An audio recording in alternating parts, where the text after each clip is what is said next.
早午晚食維他命 C， 爆晒標你都唔知。鹽 Sir 教路，紫蘇葉龍利葉解除感冒咳嗽威脅。YoYo 空肚飲蜜糖止咳，呢招係咪止得咳？即刻睇下大家食得健康嗎？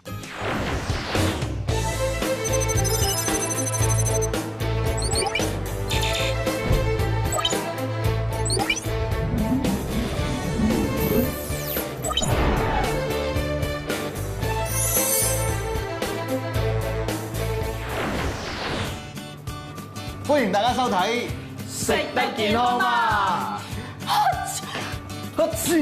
點啊？你兩個係咪唔想做節目啫？因為啊，總之嚟鼻敏感啊，好辛苦啊！用咗好多方法都醫唔好，咁點啊？我啱睇到網上流傳有個方法咧，你用咗佢之後咧，即刻收鼻水，唔會再有敏感。有冇咁勁啊？咩嚟㗎？就係杞子咯，要用凍水浸佢10分鐘，熱水唔得㗎，佢就冇效㗎啦。跟住請兩位擱高頭眯埋眼。就係咁啦。做咩事啊，總司令？係咯，搞咩啊？喂，網上流傳呢個方法就係嗱，你呢粒杞子咧連喺眉心嗰度，跟住你瞓一晚，第二朝早起身之後咧，你啲鼻敏感啊、鼻水啊，全部就冇晒㗎啦。總司令啲咁嘅嘢你都信嘅？係咯。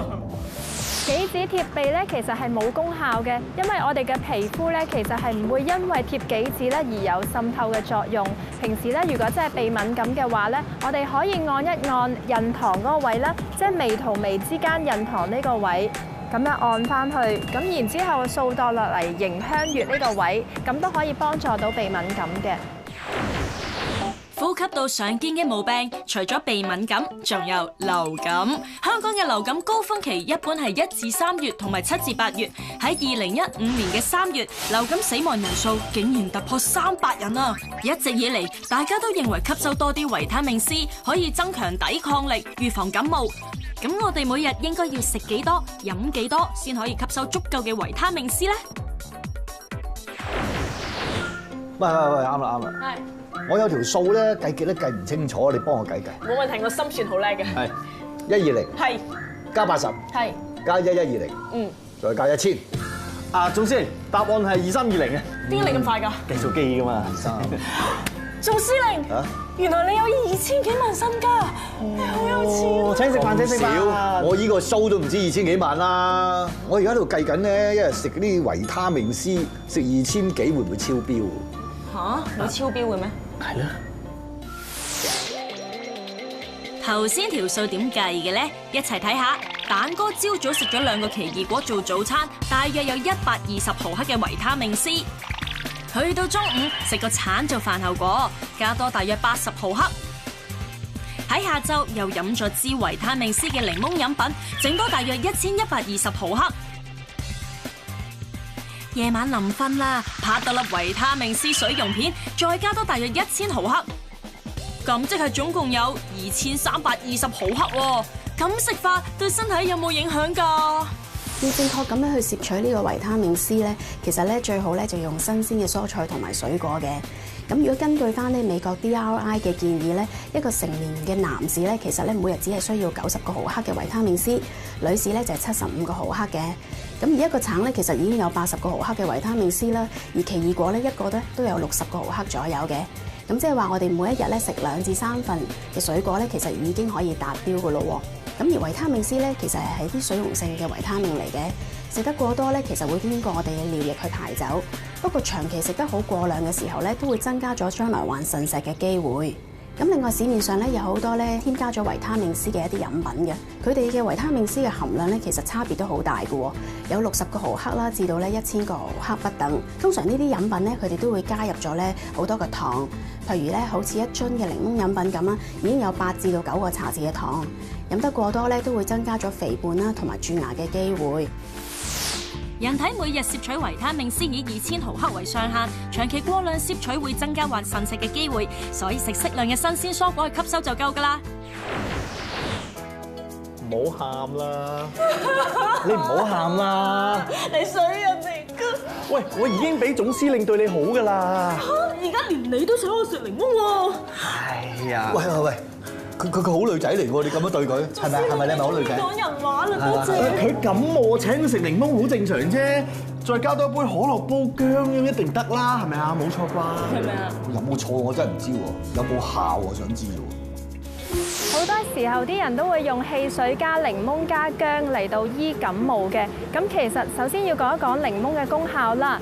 檸檬喺中醫嘅角度嚟講呢，其實佢有斂肺嘅作用。冇錯，佢如果係咳得好犀利嘅時候呢，加少少檸檬呢，其實佢可以幫助到咳嗽嘅。但係呢，如果係薑嘅話呢，我哋講話性質比較偏溫一啲啦。咁佢有驅風散寒嘅作用同埋止咳嘅。咁但係主要係針對一啲寒性嘅感冒。咁所以呢，如果嗰個人有喉嚨痛啊，或者係口乾鼻興嘅話咧，就唔適合啦。咁另一方面咧，汽水佢本身咧糖分比較高一啲㗎，咁會惹痰嘅。如果係熱性嘅感冒嘅話咧，大家不妨咧煲一煲啲羅漢果嚟到沖水咧，咁都會有一個好好嘅治療嘅作用嘅。下啦，唔好啦，好鹹嘅。嘿，鹹乜嘢啫？咁大個人點都要試下嘅。喂，嚇！你又想點啊？啊，做司令，我叫咗佢唔好㗎。我見佢有幾聲咳，特登整個鹽燉橙，佢諗住止下咳啦。佢又話怕鹹喎。好鹹㗎。佢唔係怕呢個，係怕你啫。究竟鹽燉橙係咪真係有效㗎？鹽燉橙咧之所以可以幫助咳嗽咧，就係因為佢嘅橙皮，因為橙皮咧佢本身有橙皮苷呢個成分，呢個成分咧其實咧喺現代醫學研究指出咧，其實佢有止咳嘅作用，亦都有理氣化痰嘅作用嘅。咁值得一提咧，橙肉佢本身咧因為糖分比較高啦，如果係痰比較多嗰啲人咧，盡量就唔好用呢個方法啦。平時如果係慢性咳嗽、乾咳嘅話咧，呢個方法可以有一定嘅作用嘅。咁如果咧佢本身咧係有熱咳嘅話，即係話啲痰比較黃色嘅話咧，就唔係好啱啦。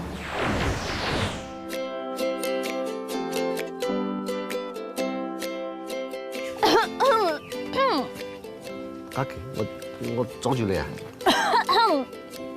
我踩親你啊！我得罪你啊！唔係啊，鹽水咳啊！我呢嗰啲痰咧黏住晒一齊，點啊？唔緊要，啲痰黏住你，你黏住我，我幫你夾翻掂佢。好啊，鹽水黏住先。我今次淨係要塊葉，唔使成棵啦。啊，就應該咧就要多啲嚟煲啖湯嘅。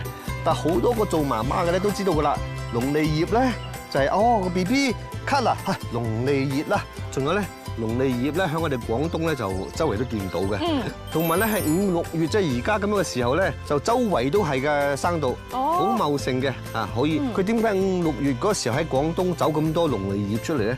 因為就最多我哋啲住喺廣東嘅人咧，咳嘅，所以就飲佢就啱噶啦。咁有咩用啊？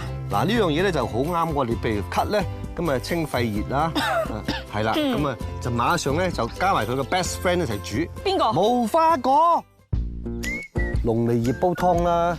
嗱，我哋有龍脷葉啦，我哋有無花果啦，有羅漢果啦、蘋果啦，咁薑啦，有根瘦肉咁多，同埋啲炸嘢加埋咧係好好咁幫你潤肺啦，係啦，即係好似你咁樣咧，將啲材料簡單預備好之後咧，就將佢擺晒入個煲裏邊嚇，咁咧就倒水咧就啱啱冚嗰啲材料，咁然之後就大火滾佢10分鐘，然之後冚翻佢，再用細火再滾佢1個鐘頭，咁就飲得噶啦。龍脷葉咧性味甘平，喺中醫嚟講咧，佢有清熱潤肺止咳嘅作用。咁至於呢個湯裏邊嘅無花果咧，中醫認為咧佢係甘涼嘅，咁佢有呢個清熱健胃嘅作用啦。至於呢個羅漢果咧，我哋中醫講亦都係甘涼嘅，咁佢有一個清熱利咽啦、化痰止咳嘅潤腸通便嘅作用。不過要注意嘅咳，除咗熱咳之外咧，有時有風寒嘅咳嗽。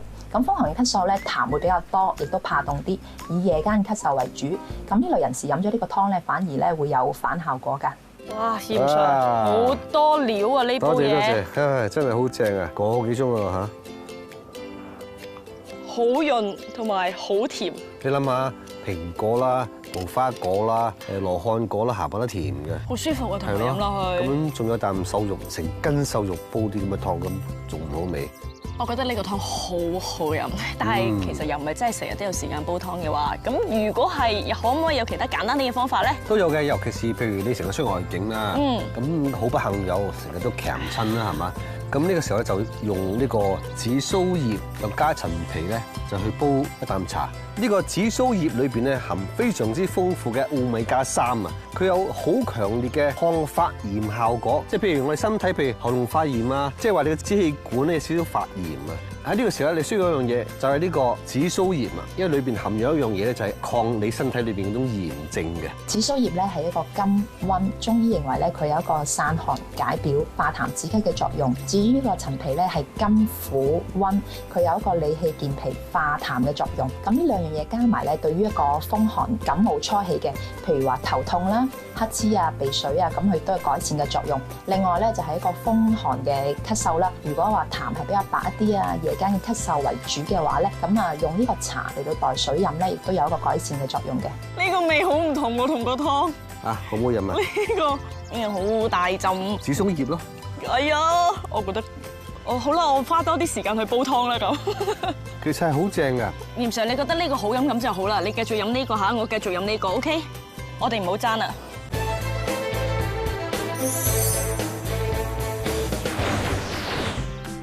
哇，嚴 Sir， 我以為頭暈先至滿天星豆啫，你咩事搞到成台都係豆啊？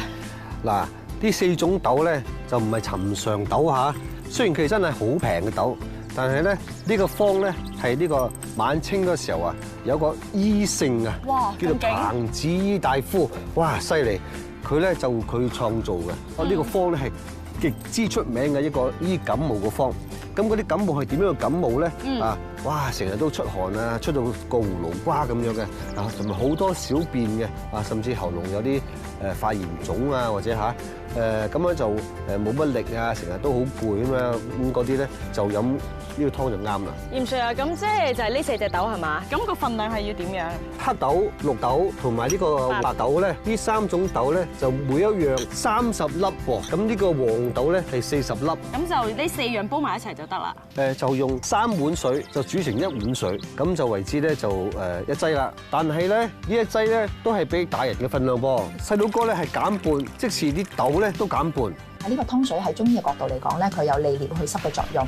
咁如果你話想感冒發燒嘅人咧，飲多啲水或者去多小便，作為一個物理降溫咧，亦都未嘗不可。不過咧，單純咁樣用呢一個湯嚟到我哋講清熱啦，或者係去感冒嘅話咧，就可能效果唔係咁好啦。咁都會建議啦，小朋友嘅感冒咧可大可小。咁所以帶去咧註冊嘅中醫或者西醫嗰度診治一下咧，係比較合適一啲。喂，嚴 Sir。啊，多謝。好簡單喎，呢個湯其實。係啊。哇，好似水咁樣喎呢個。上善如水啊，即係如水嘅嘢咧，基本上都係好嘢嚟嘅嚇。咁如果飲嘅咧就有呢一個啦，想預防感冒。咁然後如果食咧，仲有呢個東北大葱嚇。哇，好重口味啊呢個。但係咧，其實係對我哋個呼吸系統咧係非常之好啊。感冒季節咧就食呢啲咧就好有呢個功效嘅。佢係咪有撈到其他嘢落去嘅？好簡單嘅。將啲葱咧就切到咁樣樣啦，綠色嗰啲咧就唔好要喎嚇，淨係要白色嗰啲。將佢咧就加啲豉油，加啲麻油，加啲醋，咁啊食得㗎啦。點解綠色嗰啲唔好要嘅？通常就白色呢一橛咧就係所謂嘅葱白啊，咁呢一橛咧就對醫感冒啊、防感冒啊都特別有效。最好嘅。係啦。用葱去清感冒咧，即使我哋用屋企裏邊嘅葱，亦都係有功效嘅。葱喺臨床上邊咧，我哋講係辛啦、溫。咁一般嚟講咧，用法咧，我哋係用葱白啦，連埋葱酥洗乾淨之後咧，煲水大概10分鐘就可以愛嚟飲。咁飲嘅時候咧，我哋盡量係出少少汗發汗，因為有中醫講咧，個葱白咧係有通陽嘅作用。咁發咗汗之後咧，解個感冒咧效果就會比較好一啲嘅。正唔正啊？正啊！我而家個口仲正。唔敢。演藝界入邊有啲咩人係可以成日咳嘅？梗係導演啦，嗱佢一日唔嗌咳咧，我啲戲係唔會停㗎。梁嘉琪你好難啊！我呢啲叫專業。除咗導演嗌可以咳之外咧，其實如果演員做下嘢咳咧，都幾責死嘅。係好似我哋今日嘅嘉賓咁，佢個頭好痕啊！佢點解痕啊？你問下佢啊！你點樣痕啊，Yoyo？我哋交下先。係啦。你咳咩？係啊。咳咗幾耐？我咳咗8年啊！哇！係啊，狗咳啊，係狗咳啊！點樣咳法㗎？其實咧係乾咳嚟嘅。你講啊！其實咧就係其實就係乾咳嚟嘅，就譬如可能咳嗰陣時係冇痰嘅，咁但係就你有陣時會覺得佢又唔係喉嚨痕咯，即係你會覺得好似有啲氣咧間唔中想即係坐上嚟想去咳兩聲，即係佢又唔係話即係佢唔係呢隻喎，佢係。即係咁樣咯。不過同唔同你關佢食嘢事咯？係啦，睇下佢有冇食錯嘢先。好，睇下你一日3餐做晒先啦。其實咧，我食嘢咧都已經好清淡㗎。係咪就係白麵包啊？唔係，即係麵包咧就會夾其他嘢嘅，即係可能會夾啲雞蛋啊、火腿啊、芝士啊、番茄啊，即係每日都唔同啦，視乎。但係咧，每一朝早起身咧，我一定會空腹咧飲一杯蜜糖水嘅。我自己覺得啦，無論對喉嚨啦，咁又可以美容啦，即係所以點都有好處嘅。咁所以咧就一定飲一杯蜜糖水，或者食1斤蜜糖。咁跟住就可能食生果啦，朝頭早起身會食生果蘋果啦。午餐我多數咧就係有啲人可能夜晚食飯㗎嘛，咁我就唔係嘅，我就多數晏晝食飯嘅。譬如我自己好中意食豆腐嘅，同可能啲肉啊咁咯，啲瓜菜啊咁咯，即係都係比較清啲嘅，就唔會話啲煎炸嘢啊都好少食。咁夜晚咧就可能食啲粉麵啊或者餃子啊。咁睇落其實佢都係咯，已經好清淡，咩煎炸嘢都冇㗎啦。點解會有個咁嘅9咳不治咧？幫你問下專家好唔好啊？好，一齊睇下 Yoyo 食得健康啊！Yoyo 食得咁清淡都咳咗8年，唔通就係因為食得清得滯？食啲咩先可以幫到佢呢？一於請教下註冊中醫羅佩文幫佢止下咳啦。整體嚟到講咧，我覺得 Yoyo 呢份餐單咧都好清淡健康啦，咁咧都值85分嘅。因為頭先聽你所講啦，你個咳嗽咧應該係屬於燥咳嘅一種嘅。燥咳嘅病人咧應該要食一啲咧可能係清潤少少嘅食物，除咗蜜糖水啦，的而且確咧可以有潤喉止咳嘅作用。不過咧就喺午餐啊晚餐裏面咧就冇乜特別嘅食物咧係可以幫你咧舒緩到燥咳嘅症狀。咁你頭先就話 Yoyo 係燥咳啦，咁如果係其他類型嘅咳咧，咁會唔會有啲咩食物係唔好嘅咧？嗱，咁一般咳嗽咧就分咗最常見嘅4大類型啦，有寒咳啦、熱咳啦、燥咳即係 Yoyo 嘅咳啦，同埋咧係痰咳嘅。寒咳咧就係會通常咧咳聲係比較重嘅，如果有咳痰嘅話咧就會比較稀啦，會比較白色啦，同埋咧可能會有喉嚨痕嘅感覺嘅。如果係屬於熱咳嘅話咧，咳嗽個頻率咧會比較密啦，而且咧係比較咳聲會劇烈一啲嘅。如果痰咳啦，就咳嗽個聲音會比較重濁，而且咧個喉嚨咧個聲音嗰個痰聲咧好似好洶湧咁啊。咁燥咳咧嘅表現咧就係以乾咳為主啦，可以咧係有好少量嘅黏痰，甚至係一啲痰都冇嘅。如果屬於燥咳嘅類型啦，咁食呢個就好似頭先咁講啦，就唔會有特別大嘅幫助。但係咧，如果屬於寒咳嘅類型嘅話咧，就咧唔應該食豆腐同埋青瓜啦，因為咧豆腐啦同埋青瓜咧係比較寒涼啦，食咗咧可能會引起寒咳嘅問題更加嚴重。咁要食啲咩食物先至可以舒緩到咧？嗱咁啊一般啦，有一個滋潤啊、潤喉止咳嘅作用咧，通常都會建議可能食啲百合啊、松子仁啊、沙參啊、玉竹啊呢啲咁嘅食物咯。喂，不如咁啦，快啲幫阿 Yoyo 咧設計一個健康嘅餐單俾佢，即係睇下可唔可以止下咳啊！好啊，我可以跟住食啊嘛，之後。嗱咁咧，其實朝頭早呢杯嘅蜜糖水咧，我都建議 Yoyo 要繼續嘅，因為咧蜜糖咧係有滋潤喉嚨嘅作用啦，可以適合嚟燥咳嘅症狀。水果咧都係啦，室溫咁樣去食水果，蘋果、提子呢啲咧，或者木瓜係冇問題嘅。麵包都係啦，室溫咁樣食。午餐其實小米飯、白飯都可以嘅，不過咧嗰個小米飯啦，可以有時間唔中將佢轉做為白粥咧，適合燥咳嘅話咧，可能可以加入一啲嘅松子仁啦，間唔中煲嚟度食啦。咁咧頭先講過啦，咳嗽咧有好多嘅類型㗎，例如係寒咳嘅話咧，可能咧就會建議加入啦一啲合桃啦。如果痰咳嘅話咧，就可以加入果皮啦。熱咳嘅話咧，就可以加入一啲鴨梨啊或者雪梨落去一齊煲嚟度食咯。咁晚餐咧，其實咧亦都係選擇得非常之適當㗎啦。如果要建議嘅話，就可能不如加杯飲品落去啦。咁一個飲品咧就非常之適合咧任何類型嘅咳嗽嘅。佢咧個主要嘅成分咧就係白蘿蔔同埋麥芽糖。買個白蘿蔔翻嚟啦，洗乾淨啦，將佢切碎，然後將佢揸汁。揸汁之後咧，要揾個紗布袋隔咗啲汁出嚟。咁咧就加30毫升嘅蘿蔔汁啦，再加20毫升嘅麥芽糖。快樂白咧個性質咧係屬於甘涼，咁咧但係咧當你加入麥芽糖落去啦，麥芽糖咧係一個甘溫嘅食材嚟嘅。咁咧當佢哋兩樣嘢咧加埋一齊啦，有一個寬中下氣、止咳化痰嘅作用，而且咧嗰個寒熱咧就係相對咁樣去到已經抵消咗大家啦。但有時咳咧，可能係感冒引起嘅，咁有啲咩運動可以防止感冒咧？不如我哋請個專家教下我哋。今日咧，我就介紹大家啲動作咧嚟到強健翻我哋肺部。首先咧，我哋就隻手咁樣放啦，你哋可以望到呢度內邊嘅外側咧就係肺經，外側咧就係大腸經。首先隻手咧就做咁嘅動作啦，咁然後咧喺呢個位置，手踭呢個位置向下掠到佢發紅為止。咁呢個動作咧，其實可以令到咧我哋刺激翻嗰個肺經啦，同埋大腸經，有預防感冒嘅作用嘅。咁另外一個動作咧，其實可以首先自己手咁樣啦，咁然之後嗰個拇指咧係要對住我哋嘅風池穴。風池穴咧其實可以有驅風嘅作用啦，同時可以舒緩到感冒嘅。由上而下咁樣掠落去咧，可以刺激翻個膀胱經，可以令到呢個感冒嘅症狀咧冇咁犀利嘅。多謝楊醫師，嚟我哋跟佢學學先。好啊，嚟。不過咧，我哋咧每個人嘅體質咧都因人而異嘅，所以咧如果你一路做咧，一路覺得有啲咩問題，最好問翻家庭醫生，你知唔知啊，總司令？係啊，話咁快咧就到最尾啦，我哋係時候同大家講拜拜啦。拜拜，繼續做啦。